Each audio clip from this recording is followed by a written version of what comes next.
Chapter 4, Part 1. No one was awake to watch him go. That was what Gawain had hoped for, as he remembered his leave-taking at Camelot and knew that partings are painful. Dressed in his armour again, sat astride Gringolet, he followed his guide across the drawbridge, through the trees, up onto the empty fells.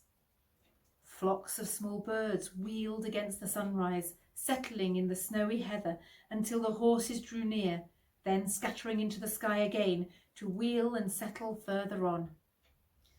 From the top of the first step, Gawain looked back, hoping for a last glimpse of the white castle where he had been so happy, but it was gone, as if the woods had swallowed it. He could almost have believed that his stay there had been a dream, except that he was well fed, and Gringolet was fit again, and his armour was polished, his clothes freshly washed, and under his tunic the lady's green girdle clasped him tightly. Gawain went on his way, following Sir Bertilac's servant over moors where the white woolly bellies of the clouds reached down to brush the grass. They forded fierce streams which tumbled down out of the mountains from the high black crags with their slashes of snow. A half-drowned sun lay low and watery on the eastern sky. The hooves of the horses made heartbeats on the cold peat. Over 3 hills and 3 dales they rode, till they stopped on a height overlooking a wild wooded place. There, the servant said, "Below us lies the place where Sir Bertilac told me to bring you to. But I beg of you, sir, don't go down there. It's called the Green Chapel, but it ain't no church, and no gentle priest awaits you there. It's the lair of the wild man, a savage giant who lives for murder. If you go down there, Sir Gawain, you'll not return. No man, however brave, can hope to fight that monster and survive. I like you, young sir. I like you, young sir, and so I beg of you, don't go. No one will know that you've failed in your quest. I'll not tell a soul. You can find your way by another road home to your own country, and I shall go back to Sir Bertilac and tell him, with hand on heart, that I brought you here, and that here we parted." "My thanks," said Gawain, "but I've come this far to keep my promise. I can't break it now." The servant sadly shook his head, as if it made him sorry to see someone as young and brave as Gawain so set on throwing his life away. But he pointed downhill to where a path went winding through the heather into a place where dwarfish oak trees clustered close among big boulders tumbled from the fells. "There it lies," the servant said. "There you'll find the Green Chapel, and the ogre who haunts it. And now I'll bid you farewell, for I'll not go another step closer to that dreadful place." He tugged on his reins, pulling his horse's head around. Kicking his heels into its flanks, he galloped away, hoofbeats fading into the sigh of the grass and the far frail calls of the curlews. Gawain watched him go, then started down alone into the valley. He had expected a building of some sort, maybe in ruins, but at least a roof, a steeple, a few stony walls raised to the sky. There was nothing. Only the bare trees, lichen-draped, snow-speckled, and a river that roiled and rampaged through the valley bottom. Down near the water stood a sort of low hill, too round to be natural. A burrow, perhaps? Maybe a burial place of kings of old whose names had faded into the winds? Great slabs of stone crowned it, shrugged from the fell's shoulders, propped up by luck or heaved into place by human hands. Gawain could not tell. There was a hole at one end, moss-green shadows within. He turned Gringolet towards it, and as she walked closer, he heard above the river roar another sound. "Chuck, chuck, chuck," Maybe the call of a moorland bird? Maybe a thrush? Maybe a thrush hammering snail shells on its anvil of stone? And then he drew near to the barrow's mouth, where the old stones shielded him from the water's noise, and he knew the sound for what it was, a sound he'd often heard in castle armouries and woodsmen's crofts, but had not expected in this lonely place. It was the sound of a whetstone sharpening a blade. "There is no chapel," said Gawain. "It's naught but an old cave, and it has an evil feel, the sort of place where goats and spirits walk." Then he jumped down from Gringolet. He readied his shield and drew his sword. He scrambled over stones and tree roots to where the big boulders leaned, and pushed his way through the doorway they made. There was no roof to this old barrow. Inside the space which the stones enclosed, thin shafts of wintry sun shone down through the branches of trees which had rooted themselves among the rocks. A carpet of last year's leaves lay underfoot, and at the far end, where a little stream came trilling down in shadows, the Green Knight sat, sharpening his axe. He glanced up when he heard Gawain and bared his teeth in a green grin. Springing up nimbly, he came to greet his guest, saying, "Heaven keep you, Gawain. Welcome to my hall. You've timed your travels well. Now, let's finish this game we began. Take off your tin helmet, and I'll repay that blow you dealt me at Arthur's place a 12-month back."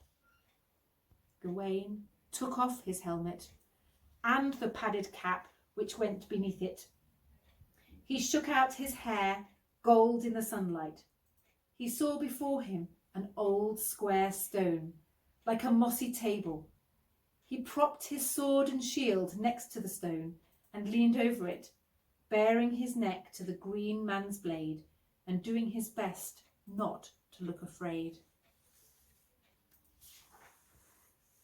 Beneath his tunic, Gawain could feel the magic belt cinched tight about his waist, but it seemed a silly thing next to the mighty axe the Green Knight wielded. How could a girdle belt save him from such sharpness? The Green Knight grunted, raising the axe high, swinging it down with enough force to slice through flesh and blood and the bone beneath. Gawain flinched as it fell, and the blade swerved aside, bit deep into bare stone, scattering sparks. "Oh, come on now, Sir Gawain," the Green Knight chided. "Are you a man or a mouse? Are you a snail pulling your head back into your shell of armour when danger threatens? I thought Arthur's knights were made of better stuff." "Then strike again," said Gawain, "and this time I'll not flinch." Nor did he. The axe went up. The axe came down. But just before the blade bit into Gawain's neck, the Green Man stopped it, stepping back. "That's better," he said. "Now you've pulled yourself together, I shall take you apart as I promised." "Then hurry up," said Gawain, tiring of the Green Man's tricks. "Enough of these threats, you old green bully. Strike or let me go on my way." The Green Man laughed. "By heaven," he said, "I'll show you I mean business, Gawain. I'll split you like firewood." For the third time, the last time, the awful axe rose. The Green Knight growled as he swung it down. Its edge flashed fire, as sharp as any razor. But instead of sending Gawain's head spinning from his shoulders, the blow just cut his neck a little, the sort of wound men give themselves every day when they're shaving. A flick of blood came from the gash and fell redly on the moss. Gawain sprang back a spear's length, snatching his sword and shield, shaking his hair from his eyes. "Enough!" he shouted. "One blow was our bargain. 3 blows you have struck at me, and I've stood them each as promised. If you want to strike more, then I shall repay them, my sword against your hatchet." But the Green Knight did not charge at him.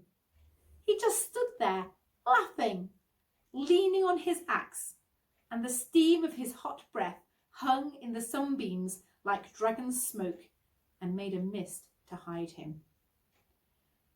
"Fearless Gawain, how fierce you sound!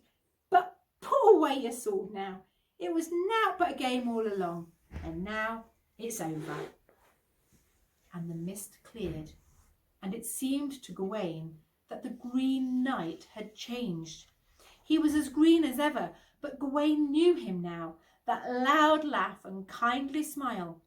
The Green Knight was Sir Bertilac, and had been all along. "That's right," he roared, beaming at Gawain's bewilderment. "Sir Bertilac is me, and I am he, and everything that passed at my castle was part of my game, Gawain. I've long wondered whether the knights of King Arthur could really be as brave and true as men make out, or whether the news I hear from Camelot is naught but stories. So I've tested you, Gawain, and my wife helped me. It was I who set her to come to your room while I hunted, and if you lied about what went on between you, then my first blow would have slain you. But you were true to your word, and passed on her kisses to me 2 days running. That's why I struck and spared you twice, once for the first day and once for the second day. Only on the third day did you play me false, and that's why my third blow nicked your neck. For you caught more than you let on that day, didn't you? Come on, let's be having it. My good wife's green girdle, which you wear about your waist." Ashamed, Gawain reached under his armour and took off the belt. He flung it at the Green Knight's feet as if it were a snake. "So I have failed your test," he said, "and all for that. I wish I'd not accepted it, but she said it would keep me safe, and I was in such fear of my life that I took it. Now you know that I'm a coward, and no doubt you'll think all Sir Arthur's knights are as cowardly as me, but truly none of them would have repaid your kindness and courtesy with such untruthfulness. Please let me know what I can do to make things right again." The Green Knight chuckled. He clapped his huge hand on Gawain's shoulder. "Nay, lad, you've confessed your wrongdoing, and I've spilled a thimbleful of your blood in return. All debts between the two of us are settled, and I have no doubt that you're the bravest of all Arthur's men. None of the others took up my challenge after all, and who can blame you for loving your own life and fearing death? Without fear to overcome, there'd be no point in bravery. So take back this girdle that's as green as me, and let it remind you of your adventures here, when you're back in softer lands, mingling with gentler kinds of men. And now, come, New Year is still young. Ride back to my castle. My wife will be waiting. She did not like tricking you, and she will want to tell you how sorry she is." "Thank you," said Gawain, but he knew that he would never return to Sir Bertilac's castle, and never again see the face of its lady except in his dreams. "My road lies south," he said. "I've lingered too long in these wilds. I must find my way home. Give my love to your wife, and my thanks to your people who looked after me so well this Christmas tide." "Then heaven keep you, Gawain," the Green Knight said.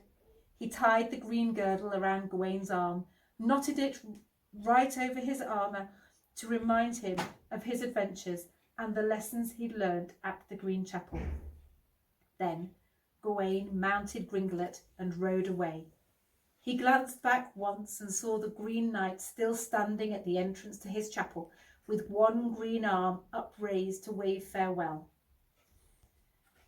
But when he looked back again, from the edge of the woods, he could see nothing but trees, and the shadows of trees, and the moss shining emerald green in the sun. Gawain laughed. He laughed for sheer joy at just being alive on that first day of the newborn year. And then he turned Gringolet's head towards the south and sought the steep roads that would lead him back through the hills, carrying his story home to Camelot.